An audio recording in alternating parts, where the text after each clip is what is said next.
Friends, a very good morning and a very warm welcome to all of you. हम फरवरी 2023 के अंतर्राष्ट्रीय chronology को पढ़ रहे हैं और इसके अंदर आज हम पढ़ने वाले हैं पुरस्कार और सम्मान वाला सेक्शन। बाकी सभी जो इसके आगे वाले सेक्शंस हैं वो अपलोड कर दिए गए हैं, सभी सीक्वेंस वाइज हैं। तो आप थंबनेल देखिएगा और उसके ऊपर आपको टॉपिक जो है वो दिख जाएगा, तो आप टॉपिक वाइज भी चीज़ों को स्किम करके पढ़ सकते हैं। तो चलिए आज का वीडियो हम स्टार्ट करते हैं पुरस्कारों से। सबसे पहले और महत्वपूर्ण पुरस्कार है पद्म पुरस्कार। आप जानते हैं पद्म पुरस्कारों को जो हमारी होम मिनिस्ट्री है उसके द्वारा डिक्लेयर किया जाता है रिपब्लिक डे के ऊपर और रिपब्लिक डे के दिन, और राष्ट्रपति के द्वारा लोगों को जो है पद्म अलंकरणों से सम्मानित किया जाता है। अब देखिए इसके अंदर काफ़ी सारे पुरस्कार हैं, जैसे कि इस बार जो है अगर हम देखें तो 106 पद्म पुरस्कारों की घोषणा की गई है। इसमें सभी इंक्लूडेड है, जैसे कि सबसे बड़ा तो होता है पद्म विभूषण, फिर होता है पद्म भूषण और फिर होता है पद्मश्री। तो व्यक्तियों को कई बार जैसे पद्मश्री, पद्म भूषण और पद्म विभूषण तीनों मिले हुए भी रहते हैं। तो ऐसा कुछ फिक्स नहीं है कि एक को एक ही पुरस्कार जो है इसमें दिया जाएगा। तो ये तीनों इसकी कैटेगरी है, हिरार्की एक तरीके से। सबसे बड़ा ये है और इन सबसे भी बड़ा भारत रत्न होता है, आप जानते हैं। तो देखिए ये जो पुरस्कार है 106 व्यक्तियों को इस बार वितरित किए गए हैं, जिसके के अंदर सबसे 6 तो है पद्म विभूषण, 9 है पद्म भूषण और 91 है पद्मश्री। तो अब देखिए 91 पद्मश्री पुरस्कार दिए गए हैं। सबके नाम आपको याद नहीं करने हैं और पॉसिबल भी नहीं है कि सबके नाम आपको पता रहे। कुछ एक नाम जैसे कि चर्चा में रहे, जैसे कि शेयर मार्केट के बिग बुल थे राकेश झुनझुनवाला, उनको पद्मश्री मिला था, हम पढ़ेंगे उसको। तो इस तरीके की चीज़ों को आपको पकड़ के चलना है यहाँ पे। अब चलिए आगे देखते हैं कि इसके अंदर देखिए 3 जो है युगल पुरस्कार भी मिले हैं। युगल यानी 2 व्यक्तियों को पुरस्कार मिला है, लेकिन वो काउंट एक में ही होगा। ठीक है, 2 व्यक्तियों को पुरस्कार मिलेगा लेकिन वो काउंट एक सीट में ही होगा।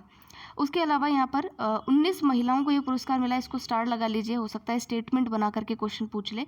तो इस बार 19 महिलाओं को इसमें पुरस्कार मिला है। और विदेशियों की NRI, POI और या OCI जो श्रेणी के लोग होते हैं उनमें 2 व्यक्तियों को पुरस्कार मिला है और 7 व्यक्ति ऐसे हैं जिनको मरणोपरांत ये पुरस्कार मिला है। जैसे कि मैंने राकेश झुनझुनवाला जी का नाम लिया, तो उनको मरणोपरांत या पोस्टुमसली ही ये अवार्ड दिया गया है। अब पद्म विभूषण हम सारे नाम याद करेंगे। तो सबसे पहले देखिए पद्म विभूषण के अंदर जो है महाराष्ट्र से गुजरात से व्यक्ति हैं बालकृष्ण दोषी। इनको वास्तुकला के लिए, आर्किटेक्चर के लिए ये पुरस्कार दिया गया है बालकृष्ण दोषी को। इनका नाम अपन ने पढ़ा भी था क्रोनोलॉजी में ही। सेकंड है जाकिर हुसैन, जिनको कला के क्षेत्र में मिला है और ये महाराष्ट्र से हैं। फिर है SM कृष्णा, जिनको जन सेवा के लिए, सोशल सर्विस के लिए मिला है और ये कहाँ से? कर्नाटक से। कर्नाटक से ही एक और महिला है जिनको कि जन सेवा के लिए पुरस्कार, समाज सेवा के लिए मिला है, जो कि है सुधा मूर्ति, जो कि इन्फोसिस के मालिक हैं। उनकी पत्नी हैं और खुद एक बहुत बड़ी समाज सेविका हैं और एक टीचर हैं। तो ये हैं। और फिर है दिलीप महालनाबिस, इनको मरणोपरांत ये पुरस्कार मिला है और चिकित्सा के क्षेत्र में मिला और ये पश्चिम बंगाल से हैं। श्रीनिवास वर्धन जो हैं ये विज्ञान और अभियांत्रिकी से हैं और ये USA, मैंने अभी बताया था कि जो 2 NRIs हैं जिनको कि ये पुरस्कार मिला है, तो श्रीनिवास वर्धन उनमें से एक हैं। फिर है मुलायम सिंह यादव, जिनको कि मरणोपरांत ये पुरस्कार मिला है और जन सेवा के क्षेत्र में मिला है और ये उत्तर प्रदेश के चीफ मिनिस्टर भी रहे हैं। तो ये नाम आप ध्यान रखिएगा, बालकृष्ण दोषी, जाकिर हुसैन, SM कृष्णा, दिलीप महालनोबिस, श्रीनिवास वर्धन और मुलायम सिंह यादव। तो ये तो हो गए पद्म विभूषण के नाम। पद्म भूषण की अगर बात करें तो इसमें राजस्थान से तो कोई भी नहीं है। पद्म भूषण के अंदर अब आप देखिए यहाँ पर मैंने सुधा मूर्ति जी का नाम लिया था, ये समाज सेवा से संबंधित है और कर्नाटक से हैं। तो ये दोनों नाम आपको ध्यान रहे। एक तो सुधा मूर्ति समाज सेवा कर्नाटक से, और कर्नाटक से ही एक और व्यक्ति हैं जिनका नाम क्या है? SM कृष्णा। दोनों ही समाज सेवा से पुरस्कार ले चुके हैं। अब देखिए कि पद्म भूषण में किस किस को अवार्ड मिला है। SL भीरप्पा, इनको साहित्य से मिला है, ये कर्नाटक से हैं, कर्नाटक से 2 अवार्ड हो गए। कुमार मंगलम बिड़ला, व्यापार उद्योग, महाराष्ट्र, इनको जानते ही हम। दीपक धर जो हैं विज्ञान अभियांत्रिकी, ये भी महाराष्ट्र से 3 पुरस्कार हैं। एक है सुमन कल्याणपुर, जो कि कला से हैं।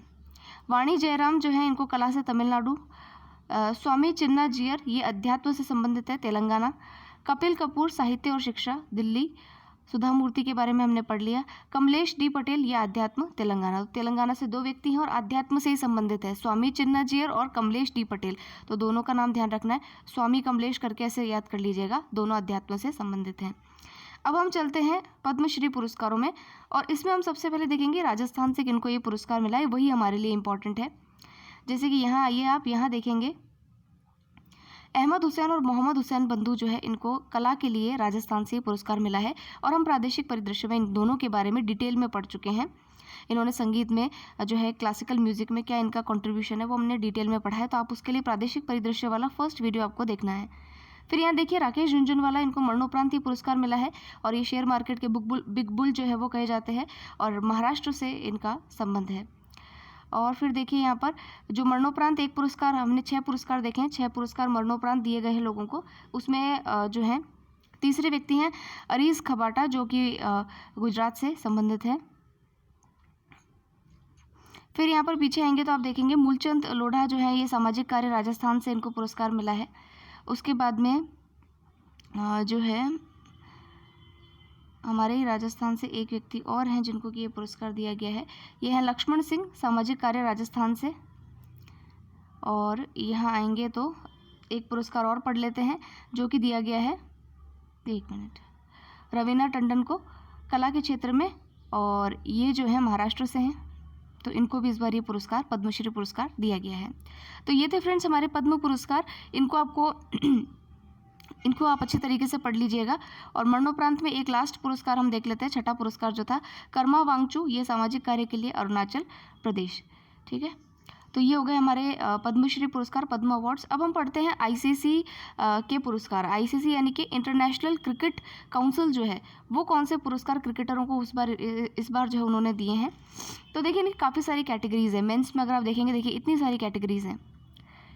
अब मैं ये तो नहीं कहूँगी कि आप सारे रट लीजिए, लेकिन हाँ आप कुछ एक पुरस्कारों को और खिलाड़ी सारे याद कीजिए ताकि आपको पता रहे कि फला खिलाड़ी किस खेल से संबंधित है। इस प्रकार के भी क्वेश्चन पूछे जाते हैं। तो चर्चा में अगर कोई खिलाड़ी रहा है तो आप उसका नाम ज़रूर ध्यान रखिए कि किस खेल से इसका संबंध है। सीईटी का पेपर था, उसमें शरद कमल अत्यंत के ऊपर क्वेश्चन था जो हमने पढ़ा भी था, कई बार हम डिस्कस कर चुके हैं। तो यही पूछा था कि किस खेल से वो संबंधित है, तो टेबल टेनिस उसका सही जवाब था। अगर आप चर्चा में रहे खिलाड़ियों को ध्यान रखेंगे तो आपको पता रहेगा कि खिलाड़ी और उसका संबंध किस खेल से है।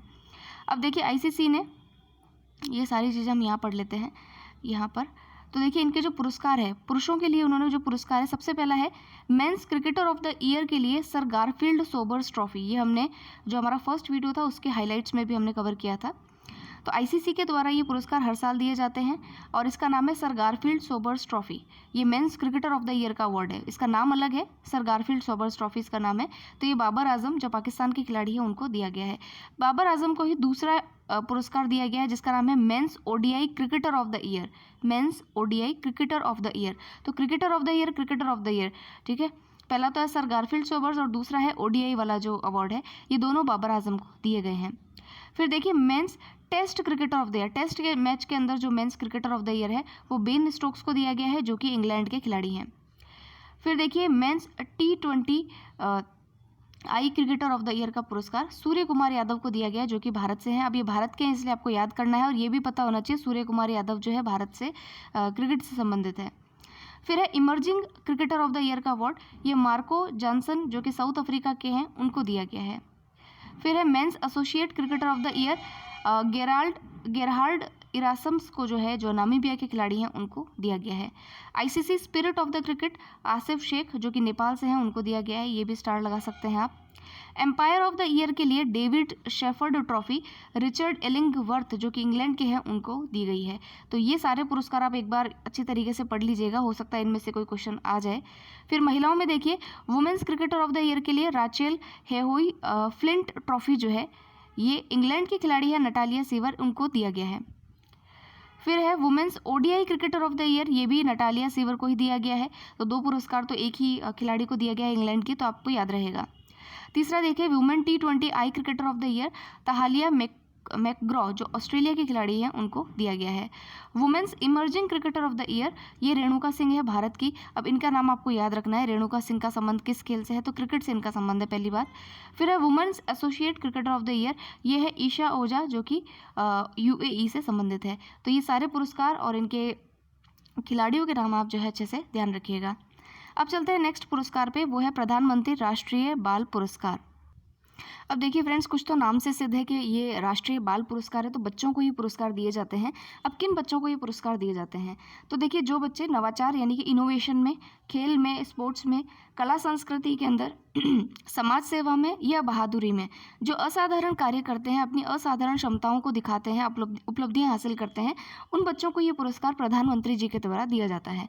तो इस बार 11 राज्यों से या केंद्र शासित प्रदेशों से बच्चों को चुना गया है और 11 बच्चों को ये पुरस्कार इस बार दिया जाएगा। तो 11 बच्चों के अंदर 5 तो लड़के हैं और 6 इसके अंदर लड़के हैं जिनको कि ये पुरस्कार दिया जा रहा है। और सभी श्रेणियों के अंदर लगभग ये पुरस्कार दिया गया है जो ऊपर हमने मेंशन की है। अब इन 11 बच्चों के नाम मेरे हिसाब से आपको नहीं याद करने चाहिए। राजस्थान में तो कोई किड है नहीं इनको जिनको ये पुरस्कार दिया गया है, तो हम इसको स्किप करेंगे। चलते हैं नेक्स्ट अवार्ड पे, जो कि कीर्ति और शौर्य चक्र 2023। नेक्स्ट अवार्ड देखिए फ्रेंड्स, नेक्स्ट है आपका सुभाष चंद्र बोस आपदा प्रबंधन पुरस्कार 2023। तो ये पुरस्कार जो है सुभाष चंद्र बोस की जयंती 23 जनवरी को दिया जाता है और इसकी घोषणा गृह मंत्रालय के द्वारा की जाती है।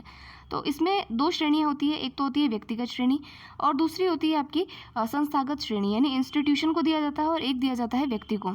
तो 2019 से इसको स्टार्ट किया गया था और 2021 में पहली बार इन पुरस्कारों को दिया गया। तो 2021 में जब दिया गया तो गुजरात का जो आपदा प्रबंधन संस्थान है उसको ये पुरस्कार मिला था संस्था की श्रेणी में। और व्यक्तिगत श्रेणी की बात करें तो उसमें सिक्किम का आपदा प्रबंधन प्राधिकरण के जो उपाध्यक्ष है विनोद शर्मा, उनको ये पुरस्कार दिया गया था। हालांकि इतनी बात अपने को याद नहीं रखनी, आप ये याद रखिएगा इस बार का ये पुरस्कार किसे दिया गया है। तो देखते हैं संस्थागत श्रेणी के अंदर किसको मिला है।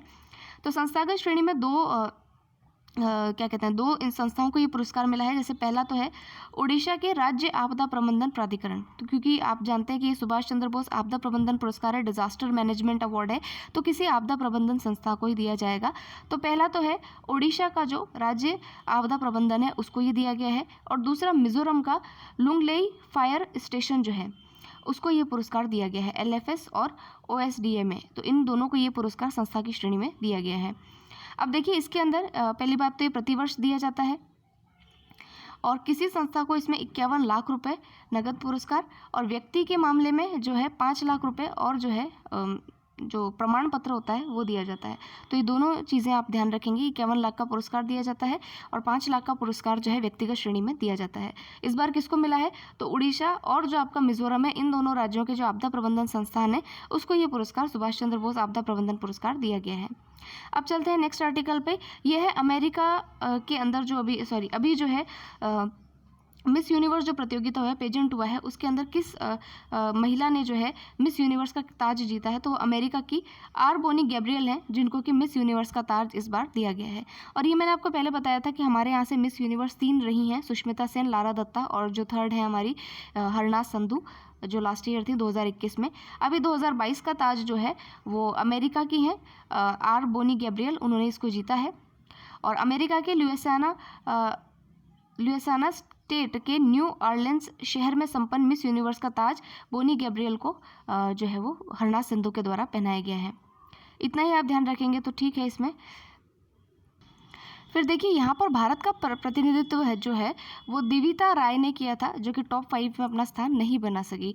इन्होंने इंडिया के अंदर जो मिस डीवा पुरस्कार है, मिस डीवा यूनिवर्स, ये खिताब जीता था और इसीलिए वहाँ पर एक हो सकता है क्वालिफाई इसी बेसिस पे ये लोग होते हो, तो क्वालिफिकेशन का तो मुझे इसमें आइडिया है नहीं। तो ये जो मिस डीवा यूनिवर्स रही थी और लेकिन ये अभी इस बार जो है टॉप 5 के अंदर नहीं जा पाई। और ये मैंने आपको बताया था कि हमारे यहाँ से 3 मिस यूनिवर्स रही हैं। अब चलते हैं नेक्स्ट आर्टिकल पे। ये है डिजिटल इंडिया पुरस्कारों को लेकर के। राष्ट्रपति के द्वारा डिजिटल इंडिया पुरस्कारों के 7वें संस्करण और उनके जो विजेता है उनकी घोषणा की गई है। अब पुरस्कार देखिए फ्रेंड्स, इसमें बहुत सारे हैं, बहुत सारी श्रेणियां हैं और इसमें बहुत सारे अवार्ड्स दिए गए हैं। जैसे कि डिजिटल एम्पावरमेंट ऑफ सिटीजन्स, अगर आप देखें डिजिटल सशक्तिकरण के लिए कृषि मंत्रालय का जो नाम है उसको प्लैटिनम अवार्ड मिला है। और ई ट्रांसपोर्ट का ट्रांसपोर्ट मिशन मोड प्रोजेक्ट जो है उसको गोल्ड अवार्ड मिला है।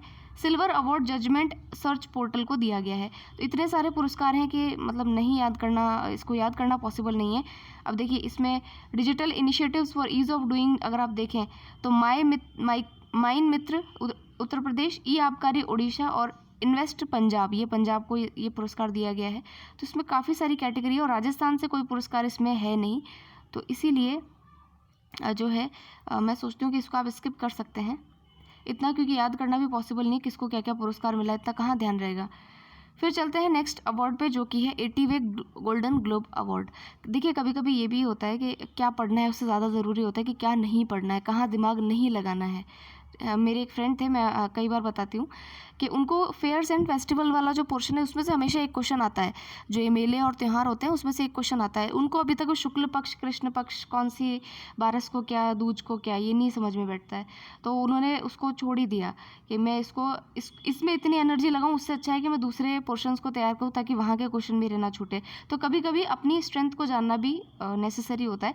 सारी चीज़ें, सारे अवार्ड्स और सारे नाम हम रट लें ये ज़रूरी नहीं है और ह्यूमन कैपेसिटी से भी बाहर होता है। तो इसलिए इनका ज़्यादा आप अपने दिमाग पे जोर ना रखें। जितना आप कर सकते हैं और जितना रिक्वायर्ड है उतना ही आपको पढ़ना है। तो देखिए गोल्डन ग्लोब अवार्ड, ये आपने न्यूज़पेपर में भी पढ़ा होगा और यूट्यूब पे भी देखा होगा। तो हमारी जो RRR मूवी है, जो राजमौली द्वारा निर्देशित है, SS राजमौली द्वारा निर्देशित है, उनको उनका जो सॉन्ग है नाटू नाटू, उनको बेस्ट ओरिजिनल सॉन्ग पुरस्कार के लिए यह अवार्ड दिया गया है।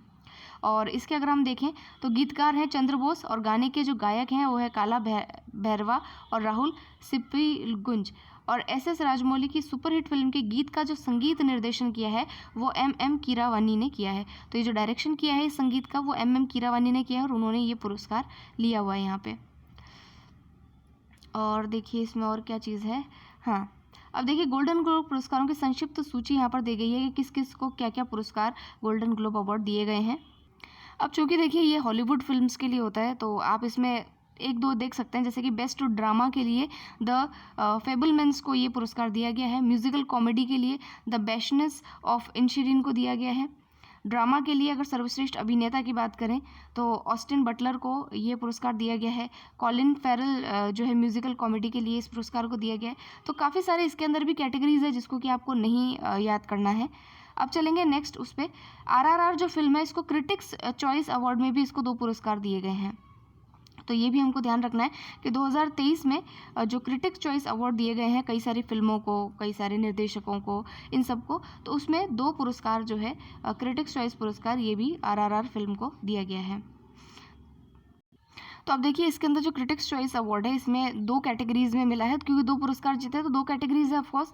पहला तो है बेस्ट फॉरेन लैंग्वेज फिल्म, उसके लिए मिला है, और दूसरा है बेस्ट ओरिजिनल सॉन्ग। तो इन दोनों के लिए क्रिटिक्स चॉइस अवार्ड भी जो है इस गाने ने जीता है। तो एक तो फिल्म की श्रेणी में बेस्ट फॉरेन लैंग्वेज फिल्म और दूसरा बेस्ट ओरिजिनल सॉन्ग के लिए ये पुरस्कार दिया गया है।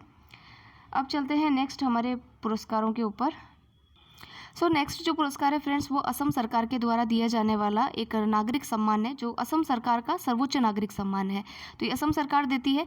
इसमें 2 पुरस्कार है, एक तो है असम वैभव और दूसरा है असम सौरभ। असम वैभव ये बड़ा पुरस्कार है, उसके नीचे आता है असम सौरभ। उसमें 5 लाख रुपए पुरस्कार राशि है, इसमें 3 लाख रुपए दी जाती है। असम वैभव का जो पुरस्कार है डॉक्टर तपन सैकिया को दिया गया है, जो कि कैंसर के प्रति जागरूकता पैदा करने में कार्य कर रहे हैं। और जो दूसरा पुरस्कार है इसमें काफ़ी सारे लोग हैं जिनको कि असम सौरभ का पुरस्कार मिला है, जैसे कि कृष्णा राय, गिलबर्ट संगमा, डॉक्टर बिनोय कुमार सैकिया, डॉक्टर शशिधर फुकन, इन सबको ये पुरस्कार दिया गया है। और ये सभी असम से इनका संबंध है और 4 लाख रुपए की राशि इनको दी गई है। और ये इनका दूसरा बड़ा सम्मान है जिसको असम सौरभ सम्मान कहा जाता है। और तीसरा भी इसमें, अच्छा सॉरी, तीसरा भी सम्मान है, 3 पुरस्कार हैं। तीसरा और है जिसका कि नाम है असम गौरव सम्मान, और इसमें तो काफ़ी सारे नाम हैं जिनको कि आपको याद नहीं करना है। और तो इसमें यही है 5 लाख, 4 लाख और 3 लाख जो है इसके अंदर इनाम राशि होती है। नेक्स्ट देखिए प्रवासी भारतीय सम्मान पुरस्कार। प्रवासी भारतीय आप जानते ही हैं कि जो भारतीय लोग जो है इंडियन डायस्पोरा जो कि वर्ल्ड में रह रहे हैं और भारतीयों के लिए एक गर्व का विषय है, गर्व भी है और एक संस्कृति का आदान प्रदान भी विदेशों में होता है। तो फिजी आइलैंड्स और जो ऐसे जगह हैं वहाँ पर काफ़ी सारे भारतीय ऑलरेडी रहते हैं। तो अब देखिए इसके अंदर जो प्रवासी भारतीय पुरस्कार है ये राष्ट्रपति के द्वारा दिया जाता है और 17वां प्रवासी भारतीय सम्मान इस बार दिए गए हैं। और ये सबसे बड़ा पुरस्कार है जो किसी भी प्रवासी को उनकी उपलब्धियों के लिए दिया जाता है। अब इसमें काफ़ी सारे व्यक्ति हैं, जैसे कि अगर आप देखें प्रोफेसर जगदीश चेनुपति, ये ऑस्ट्रेलिया से है, इनको विज्ञान और प्रौद्योगिकी और शिक्षा के क्षेत्र में दिया गया है। प्रोफेसर संजीव मेहता भूटान से हैं, इनको शिक्षा के क्षेत्र में दिया गया है। इस प्रकार देखिए काफ़ी सारे व्यक्तियों को ये पुरस्कार दिया गया है। सबके नाम याद रखना पॉसिबल नहीं है, कितने नाम है, आप देखिए कितने नाम आप याद करेंगे तो इट्स नॉट पॉसिबल ह्यूमनली कि आप इतने सारे नाम को जो है अपने ब्रेन में रख पाएँ, तो इसलिए आप इसको भी स्किप करेंगे। अब चलते हैं नेक्स्ट पुरस्कार पे जो कि है 32वां GD बिरला पुरस्कार। अब देखिए, ये जो जीडी बिरला पुरस्कार है, ये 1991 में स्टैब्लिश किया गया था और ये किसको दिया जाता है कि भाई जिस व्यक्ति ने 5 साल में एक उत्कृष्ट जिसका कि शोध रहा है, रिसर्च रहा है, उन व्यक्तियों को दिया जाता है और 50 वर्ष से कम आयु के भारतीय वैज्ञानिक को ये पुरस्कार दिया जाता है। इसमें 5 लाख की जो राशि है, नगद पुरस्कार है, वो प्रदान किया जाता है। तो देखिए, 31वां जो ये पुरस्कार था, अभी 32वां है, तो 31वां पुरस्कार प्रोफेसर नारायण शर्मा को दिया गया और इस बार का जो ये पुरस्कार है, ये बेंगलुरु स्थित एक Indian institute of science and electric communication engineering के विभाग में कार्यरत एक प्रोफेसर हैं जिनका नाम है professor Mehta. Nilesh B Mehta, professor Nilesh B Mehta, उनको ये पुरस्कार दिया गया है। इनका जो बेसिक कंट्रीब्यूशन है वो वायरलेस कम्युनिकेशन को लेकर के है। तो उस क्षेत्र में उत्कृष्ट अपना योगदान देने के लिए प्रोफेसर नीलेश बी मेहता को जीडी बिरला पुरस्कार दिया गया है। फिर से रिपीट कर देते हैं, जीडी बिरला पुरस्कार जो है ये 1991 से दिया जा रहा है और उन व्यक्तियों को दिया जाता है जिनकी आयु 50 वर्ष से कम है और एक भारतीय वो वैज्ञानिक है और शोध के अंदर उन्होंने काफ़ी पिछले 5-6 वर्षों से उनका काफ़ी कार्य रहा है। तो 5 लाख रुपए तक की नगद पुरस्कार राशि इसमें दी जाती है और इस बार ये प्रोफेसर नीलेश बी मेहता को ये पुरस्कार दिया गया है। तो चलते हैं नेक्स्ट में। नेक्स्ट देखिए, अब राउंड अप के अंदर कौन कौन सी चीज़ें हैं वो देख लेते हैं। तो पंडित हरिप्रसाद चौरसिया जो है, इनको अभी लाइफ टाइम अचीवमेंट पुरस्कार से नवाजा गया है। ये हिंदुस्तानी गायक हैं और महाराष्ट्र के जो मुख्यमंत्री हैं उन्होंने ये पुरस्कार इनको दिया है। फेडरल बैंक लिटरेरी अवार्ड जो है, ये प्रसिद्ध लेखक के वेणु को उनकी आत्मकथा ओरनवेशन नीथे कथा के लिए पहले फेडरल बैंक लिटरेरी अवार्ड से सम्मानित किया गया। तो ये पहला ही पुरस्कार है, फेडरल बैंक लिटरेरी अवार्ड। तो ये प्रसिद्ध लेखक वेणु को जो है उनकी आत्मकथा के लिए दिया गया है।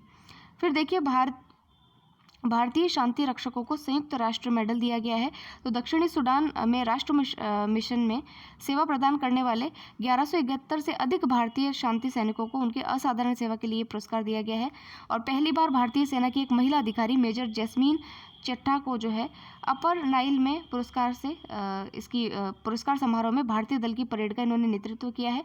और भारत आप जानते हैं कि संयुक्त राष्ट्र के जो भी मिशंस होते हैं पीस कीपिंग फोर्सेस के अंदर सबसे बड़ा योगदान भारत का ही रहता है। फिर देखिए, डॉक्टर पतंग राव कदम मेमोरियल सम्मान, तो ये वैक्सीन निर्माता कंपनी है सीरम इंस्टीट्यूट ऑफ इंडिया, इसके जो सीईओ है अदार पूनावाला, उनको पहले डॉक्टर पतंग राव कदम मेमोरियल सम्मान से सम्मानित किया गया है। और ये कौन थे? तो पतंग राव कदम जो है महाराष्ट्र के एक पॉलिटिशियंस थे और उनकी स्मृति में जो है ये पुरस्कार दिया जाता है। फिर उड़ीसा का अस्का पुलिस स्टेशन भारत में सर्वश्रेष्ठ पुलिस स्टेशन में गिना जाता है।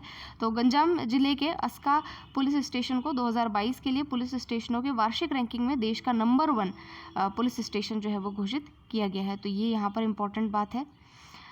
नेक्स्ट हम चलते हैं, 8वां महाकवि कन्हैयालाल सेठी अवार्ड जो है, ये जयपुर लिटरेचर फेस्टिवल में 8वें महाकवि कन्हैयालाल सेठी अवार्ड से आधुनिक कवि और आलोचक के सच्चिदानंद को सम्मानित किया गया है।